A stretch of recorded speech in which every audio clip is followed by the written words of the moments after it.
Welcome to watch DJI FC140G Enhanced Installation Tutorial video. Unscrew 9 screws on the front shell top cover.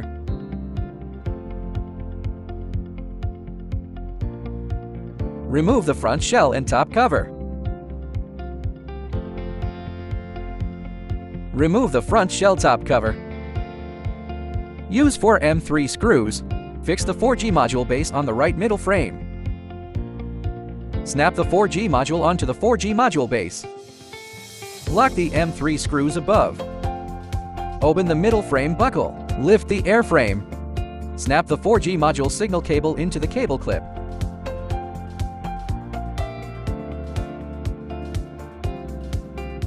Pass the 4G module signal line from bottom to top, through the lower shell wiring hole.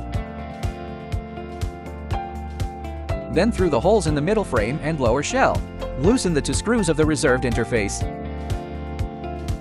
Insert the 4 grams module signal line into the port. Fix and straighten the wire with screws. Fasten the upper cover of the front case. And lock the 9 screws on the upper cover in turn. Lock the 4 screws of the power distribution board. After power on and connect the remote control. Check if there are any errors in the app. Whether the 4G module network connection is normal. Thank you for watching.